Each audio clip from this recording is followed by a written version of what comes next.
This is Caitlin, your host of the NoSleep4Dramas Podcast, where we get no sleep and survive on coffee to watch just one more episode at night. Man, it feels kind of weird to be recording this. I don't know why. But anyway, welcome back to another episode of the NoSleep4Dramas Podcast. I'm your host, Caitlin, and we are here to record my watch list episode for January 2025. And yes, this is the first watch list episode of 2025. I feel like January is going by really quickly, but also not quickly at all, like on a day-to-day basis. Also, I don't know, I'm like super stressed for like the last week and a half, so I haven't been watching much. But I mean, I'm still watching something, so at least you'll have something to listen to about this this episode, but it's all over the place, honestly. I should be watching way more. Some things on my watch list should be off of it by now, but I'm just so stressed it's not working out how I plan because when I get really stressed, I watch anything but my dramas. I don't know why. And it like rarely happens because usually I can de-stress enough to watch dramas, but for some reason the past week and a half or so, I just have been really stressed and I don't know what's going to happen. But I'm still watching things and we're still here to talk about it today, but this list should have been pretty different by now. It's not looking up how I expected it to go. The other reason why there's not much on this list as I planned is, as I've said multiple times on this podcast, like I have a strategy in November and December that I was trying out where I would not really watch new things and get stuff off my current watch list before 2025.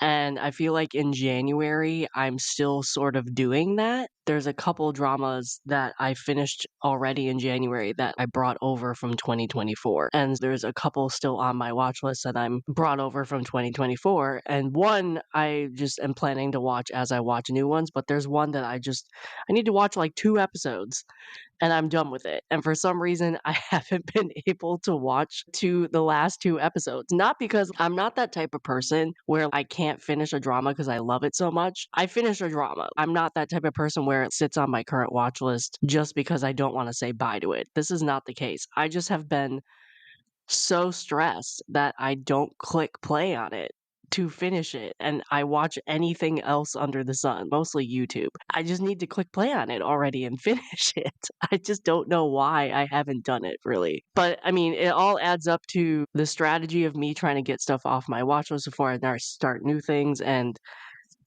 they has continued in January, meaning I haven't really started a lot of new dramas in January. On top of me being stressed is just not a good combo. The good thing though is most of the things I wanted to start in January, aka airing K-dramas, really don't start until the second half of the month anyway.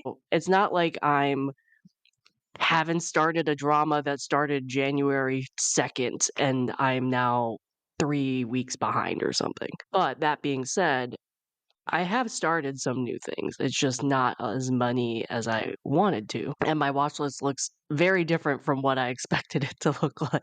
But it's good the fact that like most of my new Korean dramas I want to watch don't start until the last 2 weeks of January anyways. The other difference in my January 2025 watch list is it is full of anime, which, as I've explained in a couple episodes in the past couple months, I made the mistake of looking up dates of anime that's starting in January because there were a couple I planned on watching.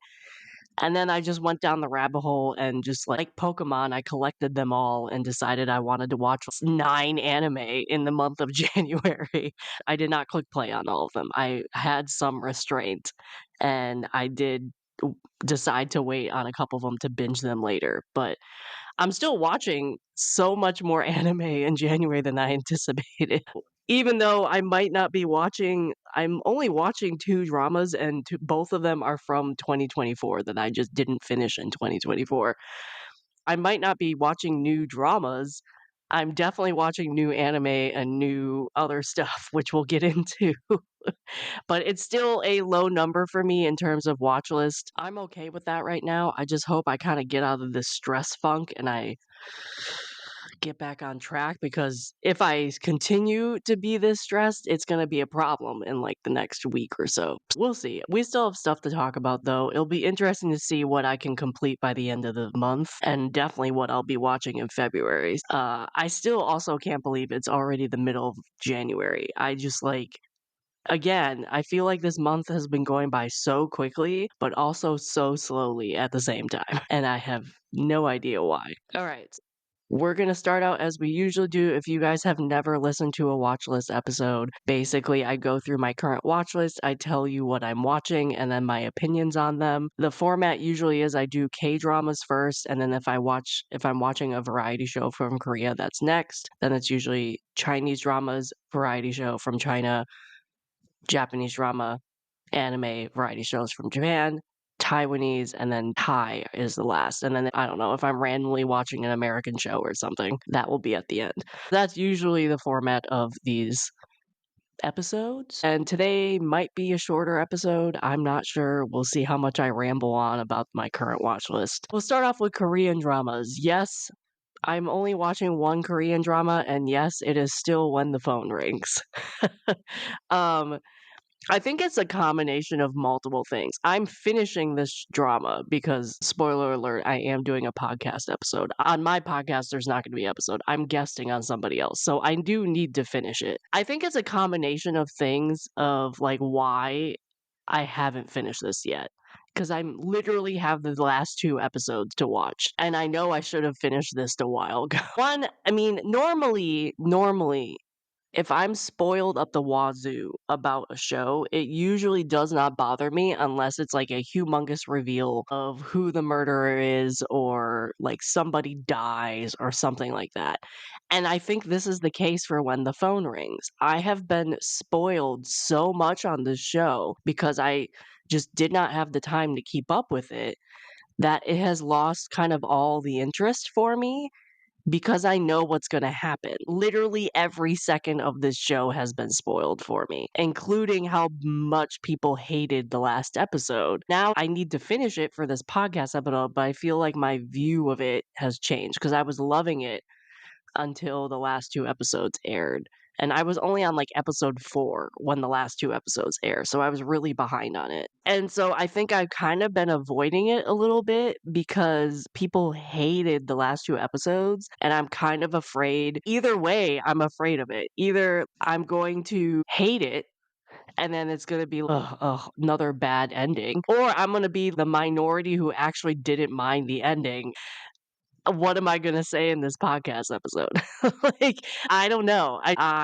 I'm going to finish it this weekend, but it's just because I need it off my current watch list, and I'm so close to finishing it. It's not like I'm spoiled on it minute by minute by minute. I'm spoiled enough where I know what's gonna happen, but not every single detail. So I'm sure I haven't seen every single second of it. I think seeing other reactions, like other people's opinions of it, has really dampened my excitement for it, because I was enjoying it a lot, and then I wasn't, just because I think I was spoiled on it so much. Yes, I'm still watching it, but really I'm only still watching it because I just haven't clicked play on the last 2 episodes. And I am going to watch them because I want to finish it. I want to kind of form my own opinion.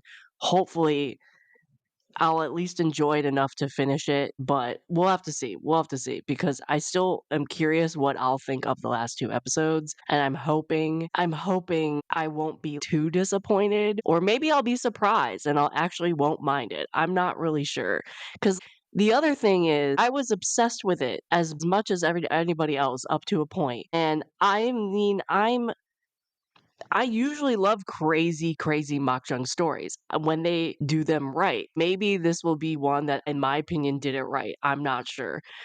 We'll just have to wait and see. But I am really worried that I'm like affected by people not liking it already and commenting on it, and that will affect my viewing of the last 2 episodes. I think that's why I haven't finished it, because I'm worried that I will be influenced by people who have already watched it. But I will finish it this weekend. I almost didn't put it on my current watch list episode because I planned on finishing it this weekend, but I was like, I might as well. I'm still currently watching it technically, so I'm just gonna add it. That was When the Phone Rings. I know that was a little ranty and kind of trying me to wrap my head around my feelings about this show. I am planning, I'm probably gonna do like a mini review on the podcast YouTube or at least a reel or something. I don't know, but we'll see how I feel. I hope I don't hate it. I don't think I'll hate it. I think I'll just be disappointed along with a lot of other people who were disappointed with the ending, but maybe I'll be surprised. Maybe I won't hate it as much or be as disappointed as I assume I'm going to be. I don't know. Anyway, that was When the Phone Rings. The second thing I'm watching is a Korean variety show. I was so excited to see that this was coming back. This is the show Please Take Care of My Refrigerator. After the success of Culinary Class Wars, JTBC relaunched this. I think it ended in like the first season ended in 2016, I want to say 2017, something like that. And I was so sad. I hadn't watched like every single episode of the show. It had been on for years and I had only had access to some episodes. So I sporadically watched episodes, but I loved everything that I watched. And I was really sad to see it go because it was a lot of fun. And then they announced this new season. I was like, I have to watch this. I have to watch it. And I have not watched this show in years because it's nowhere to be found in the United States on like legal streaming sites. I'm sure if I went to like one of those dark web websites or whatever, I could watch it. But it hadn't been, I think it was on Viki for a really long time. And then Viki, for some reason, lost a license or something. Probably due to this show now being on Netflix. But this airs on Netflix. And they brought back most of the original people. The hosts are back. The original 4 chefs are back, which was a lot of fun. And then they brought in celebrity chefs from the Culinary Class Wars as well. So now there's 8 chefs. And then the concept of the show is the same. I talked about this in my updated like reality shows I recommended episode last year. You can go back and listen to that episode. I'll put the episode in the description as well. But the basic concept of this show is you have a panel of chefs and then you have the hosts and then you have guests that come on. And the guests are usually celebrities within their own industry. So it could be actors, it could be singers, it could be other MCs, people like that. I've seen K-pop idols on there. I've seen actors, I've seen comedians, that type of thing. And what they do is they literally bring these guests' fridges from their houses to the studio. And the chefs have no idea what is in this fridge. And the host will go open up the fridge, kind of talk about it, crack jokes, whatever, interview the guest that's on it. And then the chefs will choose what fridge they want. And there's usually at least 2 guests. They have 2 options at least of a fridge. Sometimes it's more, sometimes it's 3 fridges. And then whoever chooses these fridges, it's a one-on-one chef battle. The 2 chefs that chose that fridge will go and cook and then make a dish from only the ingredients in that fridge. So it could be a really bountiful fridge or it could have near nothing in it. And then the guests and the hosts and the other chefs will taste this dish and decide a winner. And along with this, I guess I explained in my other episode, you also learn about, at least within the old concept of the show, you learn storage ways of storing your food and healthy tips and that type of thing. Like it was also like a learning show along with being very entertaining. And this new reboot second season has basically that same concept. So instead of now with just 4 chefs, they have 8. I don't remember in the old season if they had 8 as well and they just rotated 4 of them or if they only had the 4. I can't remember. I haven't watched a season 1 of this show season 1 episode of the show in a while. I can't really remember. But they had themes. If it was New Year, they did New Year specials or Christmas or whatever. It was a whole thing. I watched the first episode of the second season, which is airing on Netflix. I don't think I laughed that hard in a really long time. I forgot how funny these hosts were. And I've seen these hosts on other shows. There's one of the hosts, one of the MCs does an award show every year, and he's pretty funny. I was laughing the entire time because they have a good balance of making fun of the chefs, but also kind of getting the chefs, especially the people who are not used to being on the show, like the new Culinary Class Wars. Their job is to make these chefs who are not comfortable on TV interact with the audience and interact with people on this show. They have an art of that. The host, that's their job. It was really funny how they were able to do this.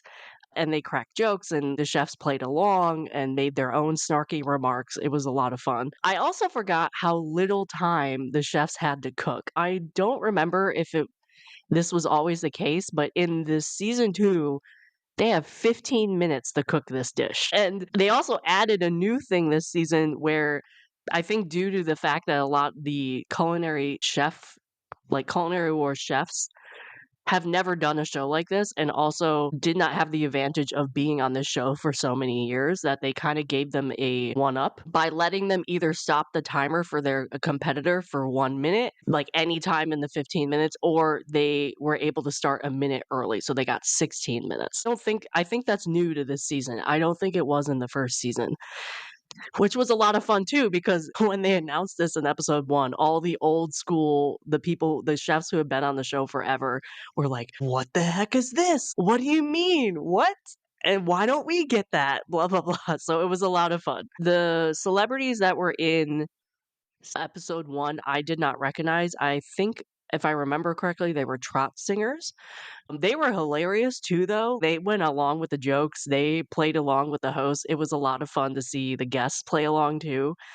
So I just had a lot of fun revisiting this show. And I mean, I love a good cooking show. And the fact that I'm such a fan of Culinary Class Wars too, it was a big plus for me. It was just a lot of fun to see all these chefs compete again and see this show again. And I didn't realize how much I missed it until I watched the new episodes. I'm really excited to watch the rest of them. I think there's going to be 10 or 12 episodes, and I'm really curious who are going to be the guests because I was a little disappointed I didn't know the guests. I looked them up after. There's been every K-drama actor you could possibly think of, I think, has been on the show at some point. Anyway, that's Please Take Care of My Refrigerator. I absolutely love it. It's probably the highlight of what I'm watching right now. One of the things, at least. All right, moving on to China. I'm only watching one Chinese drama, and there's a reason for this, okay? I'm still have Strange Tales of Tang Dynasty Season 1 on my watch list. I know it has been on my watch list for a long time because it's really been on the back burner. And I don't want to drop it because I'm liked what I watched, and I'm probably going to restart it at this point because I've only watched the first 2 or 3 episodes. And then it kind of went on the back burner because I was finishing other things. As I said in my resolutions episode, one of my New Year's resolutions is to only be watching one completed drama at a time. And when I finish When the Phone Rings, I will be at that where I will only be watching Strange Tales of Tang Dynasty, and then everything else will be airing pretty much. Well, that is why it's still on my watch list because I don't want to drop it because I absolutely love it with what I've watched. But I want to like fulfill that New Year's resolution in terms of this will be my one completed drama I'm watching while I watch all my airing stuff. And then that will be successful in terms of whittling down my current watch list from what I brought over from 2024 because this is my last drama I brought over from 2024. Everything else I start now will be new in 2025 because alert, I did drop something from 2024. I'll talk about that in my wrap up episode, but pretty much everything else I brought from 2024 I will finish. Hopefully I can finish this before my February watch list. I'm hoping I can do that. But again, as I said that most of my airing Korean dramas start like in the next 2 weeks. We'll see what happens, especially when I start talking about anime, because I'm watching so much anime, like more than I expected I was going to. But I'm enjoying this, so I don't want to drop it, but I really need to get my act together and actually watch it and finish it, you know? There's not much I can say about it just because I haven't been watching it because I've been finishing other stuff and I want to finish it because there's a season 2 as well as a season 3 coming out this year at some point, maybe this year. If not this year, it's definitely next year. I need to get my act together, basically. And that is Strange Tales of Tang Dynasty Season 1. Lastly, let's talk about all the anime that I'm watching. As I mentioned, I knew I was going to start 2 anime in January, and then I made the mistake of deep diving when I was looking for the start dates, the premiere dates for the 2 I planned to watch. And then I found like 9 anime I wanted to watch that all started in January. I did not start all 9 of these. I decided to pick and choose, and the others I'm going to wait until they're almost done or done, and then I'm gonna binge them. But I'm still watching way more anime than I plan to in January. Also, it's 1 episode a week, and some of these are 20, 24 episodes long, which means I'll be watching these for a while, at least some of them for a while. Maybe once I'm done with these, I'm probably not gonna watch anime as they air. Maybe I will. I think it just depends, but if I watch them as they air, there's always gonna be anime I'm watching or I'm gonna be talking about for a while. Because again, it's 1 episode a week, but also if I deep dive into these, it's like collecting stuff. I collect dramas that I wanna watch that I don't ever get to because I'm always watching something. I'm gonna start collecting anime. I already have a long list of anime. I think I had talked about this in another episode, is I recently got back into anime. I used to watch it more regularly, and then I took a while off, and I recently just got back into it again. It's like a whole new treasure trove of me. There's so much anime I have not seen because I have missed a lot of like the popular ones that have aired in the last, I don't know, 10 years. I haven't watched. I'm 35. I'm turning 35 this year. I don't think I've watched an anime or kept up with anime in at least 15 years. At least. I was a child when I was watching anime because it was on TV and I really didn't watch it in streaming sites until recently. There's a lot of anime I have not watched and I've heard about. I definitely listen to content creators and people who anime is what they talk about. And so there's so many I wanna watch now, and they come out in seasons just like regular shows. That all being said, I'm watching more anime than I planned to in January, but I'm also watching more anime than I plan to watch airing. The first one that I'm gonna talk about is one of the ones that I did not plan and I didn't know about until I did this deep dive, and you will completely understand why I'm watching this. It is called a Meku MD Doctor Detective. From that title alone, you know why I'm watching this. This anime, pretty much if this was a J-drama, I'd be watching it anyway. It's just like a quirky crime J-drama, and I wish there was a J-drama.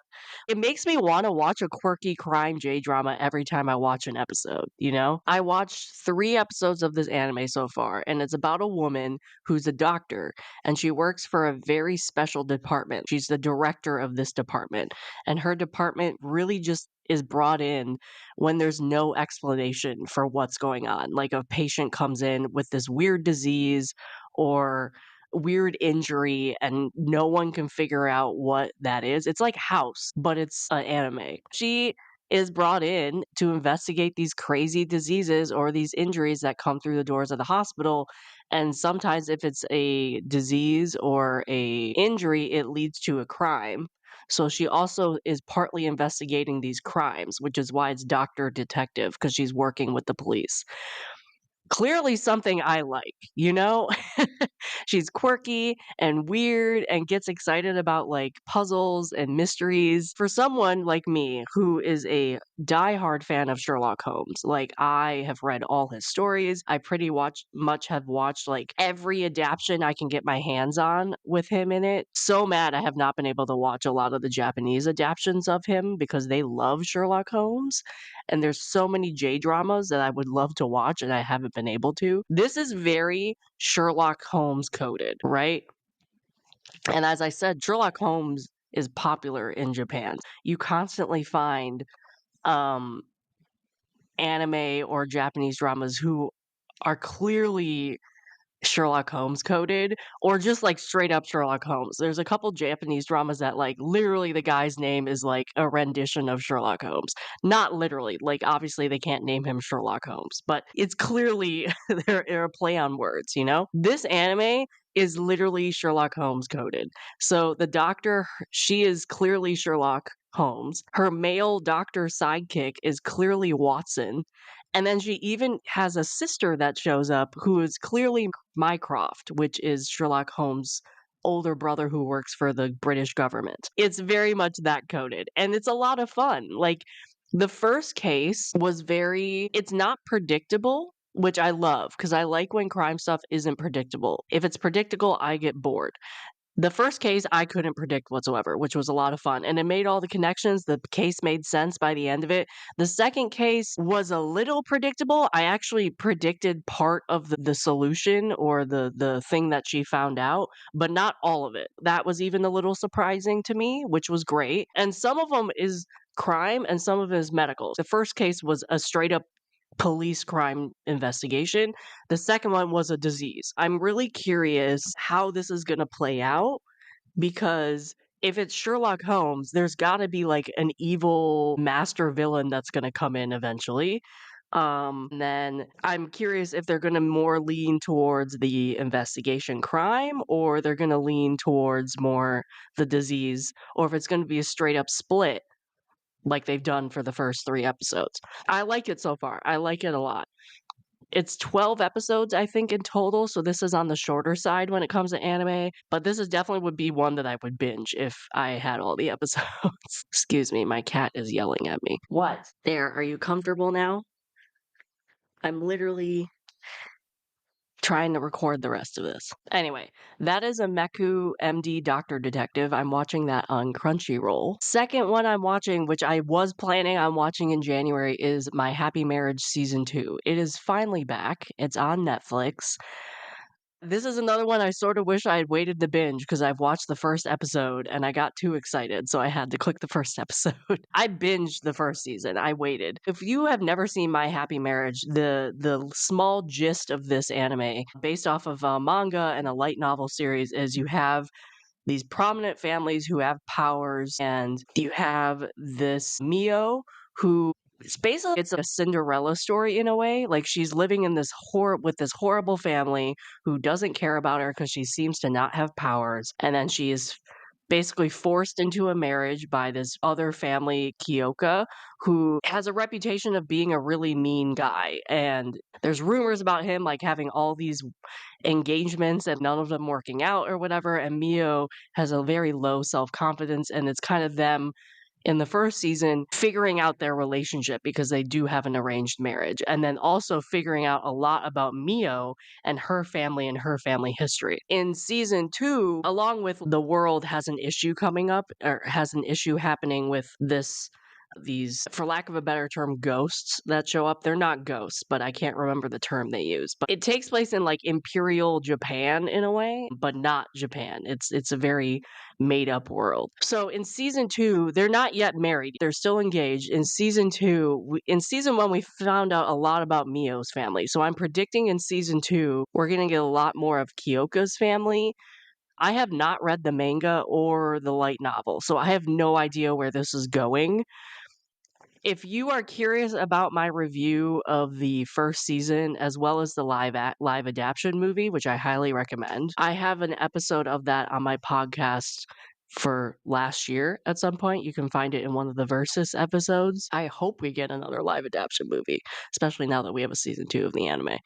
We'll have to see what happens. I've only watched the first episode, so there's only so much that happened. Basically, all that's happened so far is they've went back to Kyoka's family's house. And I already hate his mother, or stepmother, I think. I think it's his stepmother, actually. There's already, like, mysteries stirring up about the powers. There's this new danger that supposedly is showing up near his family's house, which is why they go there. I'm sure we're going to seeing Mio and Kyoka get closer, because in season 1 they did, but then there was so much that else happened with her family and, like, the war that potentially was going to break out that they had that momentum and then it kind of got stopped because other things came up. Obviously, because they're in his family's house, we're going to learn more about him and his family. There's a lot we really don't know from him from the first season. Yes, we know he has powers, he's from a very powerful family, but really that's it. Like, we don't know much about his background. In season 1, it really was concentrated on Mio's background, and honestly, we haven't even figured all that out from her. I'm sure we're gonna learn more about both of them because Mio is just, like, hitting the surface with her powers and just found them out season 1. So hopefully we get introduced to more powers and more people. There's already this creepy guy following Mio around that I have no idea who it is. So I'm sure we're going to find out who he is, as well as this new threat that is supposedly happening around Kyoka's family's house. I just hope this season is just as enjoyable as season 1. I already hate his stepmother. Like, I'm sure I'm gonna hate his stepmother even more, but I already hate his stepmother. If it's his mother, correct me if I'm wrong. I think it's his stepmother, though. I could be wrong, though. I watched the first episode like a week ago, so I could just be remembering that wrong, but I'm almost positive it's his stepmother. Anyway, that was my happy marriage. The next anime I am watching is Solo Leveling Season 2, Arise from the Shadow. I am so happy I binged this before 2024 ended so I could watch Season 2.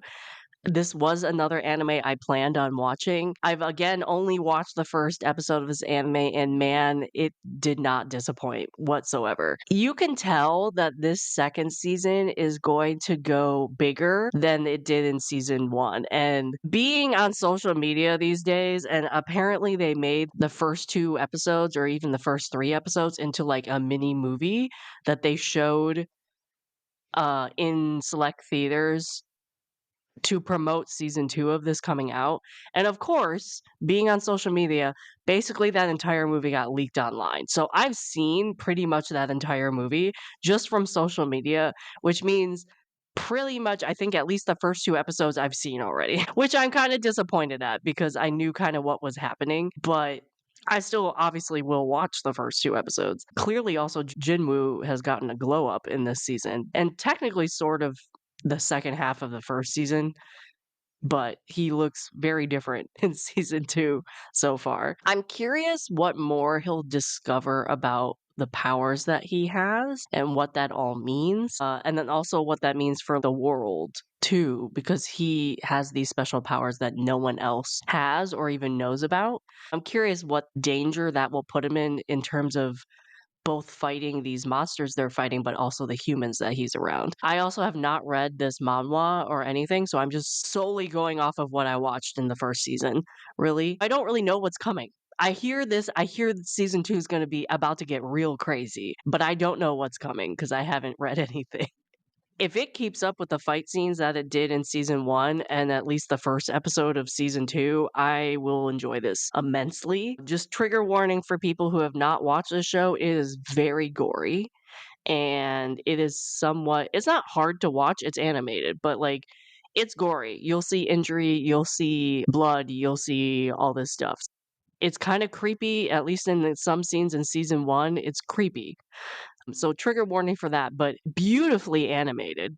And I love the character development. Also, I am a sucker for the storyline where the weak hero becomes strong and whatever. So, but the what's interesting about this is you don't really know where his powers are going and why his powers are happening. And he kind of sometimes is walking the line of being that gray character of is he a villain or will he become a villain? Or is he the hero? Is he saving people? Because there are some scenes in season 1 and even episode 1 of season 2 where you're like, if he made the wrong decision now or the evil decision now, it wouldn't be so out of character for him in a way. I'm curious to see where this goes, and I absolutely loved the first episode of season 2. So that was Solo Leveling Season 2, Arise from the Shadow, and then the last anime that I also was not planning on clicking play on, and then I just did because I was curious, is called Zenshu. I hope I'm like somewhat pronouncing that right. I'm pretty much saying how it's spelled. The animation style for this is gorgeous, just absolutely gorgeous. I'm still really confused how this anime is set up because, as I said when I introduced it, when I said I was looking at it, I was curious about it in my, I think it was December wrap up. It's unclear if she died at the beginning of the show or if she went into whatever she was watching or reading. It's still kind of unclear about that. So I'm assuming she went into whatever she was drawing or watching, or at least the setup, like the classic setup of going into a book or a show or whatever, but she could also have just died. I don't know. And this is definitely not going to be a workplace anime, as some people have predicted, at least within the first 2 episodes. I'm curious to see how that goes. I'm curious to see if she actually is dead or if she did just, if she's dreaming all of it and she's like in the hospital or something. Because the first episode shows she collapsed due to overwork. And to me, it looks like she died, but maybe she just transported into whatever she was drawing or whatever. So what's cool about this though is she entered a story that she knows what happens. So she knows like this thing is done, but this is coming along the way. And she tries to change the story and tries to help people. And her powers in this are beautifully animated. She has a power of she can whatever she draws comes to life. And the way that it's so uniquely animated and drawn against the backdrop of the rest of the anime. So whatever she draws and sends into whatever situation she's sending it into, like the first episode had a battle. She draws this thing, it comes to life, she sends it into battle, and it's so uniquely different in its texture and light and animation style from what else is going on in the anime. One, I want to know how they did that because it was beautifully done and you can tell what was her creation and what's the rest of the world around it, which I think is great. But it also made a really unique watch, like something I was not expecting because the battle scenes are fun to watch. It's beautiful due to this animation. I think this anime is just going to be really unique from what I've seen. It might have been, I mean, it might, if you've been watching anime for as long as I've been watching dramas, maybe it's not as unique as, I don't know, maybe there's another anime out there that's like it. But for me, this is really new and unique for me. I'm really curious how this anime is all going to play out because clearly if there's a romance it's going to be a problem because the romance is a guy in this fictional world. I'm really curious how this is going to play out. So that was Zenshu. It's on Crunchyroll as well. Solo Leveling is also on Crunchyroll. My Happy Marriage is on Netflix, and then Ameku is on Crunchyroll. So that is all I'm watching currently. I know I have not mentioned Apothecary Diaries. I do plan on clicking play on that. I just haven't gotten around to click and play on it because I want to finish When the Phone Rings first, because I know if I'll click play on it, I will avoid When the Phone Rings. So I'm trying to not do that. Some dramas I plan to add to my current watch list, including Apothecary Diaries, which is an anime. Unmasked, I do plan on starting that one. Again, I'm trying to finish When the Phone Rings first. The Trauma Code, which comes out next week. The Trunk, which I'm planning on doing for a review, so I need to binge that next week. And then Study Group is coming out in January. I'm gonna plan on watching that, and then I probably am gonna try and watch Squid Game season 2 just to get it off my plate. Maybe, I don't know. I haven't decided if I'm just gonna wait until season 3 comes out, which is June, or if I'm gonna just watch it now because it's pretty much over in terms of like people talking about it. I'm still really surprised. I pretty much have not been spoiled on that show. I don't know how I have not been spoiled on Squid Game, but still, I know I've already mentioned this in another podcast episode, but I still have not been spoiled on the show. So again, I might wait until June just to like make sure I like remember what happened or whatever, but we'll see what happens. Unmasked, Trauma Code, Trunk, and Study Group are probably the 4 that I plan on watching soon. But yeah, that's my watch list. That's what I'm watching. I know it's kind of really sparse. I do plan to beef it up, I swear. I swear. So what are you currently watching? What are you currently liking? Let me know what you are enjoying or what I should avoid. I really like hearing from you guys. I really like hearing your comments and getting your DMs and whatever. So please comment on this podcast episode or DM me on Instagram. Can't talk anymore on TikTok currently, RIP. We're not going to get into that. I also started a YouTube channel, so you can definitely go over there as well. The podcast episodes will be there along with social media updates and videos and things too, so you can go over there. But thank you for listening to another episode of the No Sleep for Dramas podcast. I am glad you enjoy these watch list episodes. These aren't going anywhere. Hopefully, I'm just watching more the next time I record one of these. Thank you guys for listening, and bye. If you want to continue the conversations about dramas that were started in this episode, you can find me on Instagram, TikTok, and Blue Sky under the username NoSleep4Dramas. That is no sleep, the number 4 dramas, just like in the title of the podcast. This podcast is also an expansion of my blog, so you can visit my blog at www.NoSleep4Dramas.com, the number 4 dramas.com, and find multiple years of blog posts already available at your fingertips. All links are in the description of this episode. Finally, please give this podcast a like or a follow wherever you listen to the podcast. Leaving a comment or a review also helps a lot. We love hearing ideas and feedback from all of you. Share the podcast with your friends as well. Thank you for listening.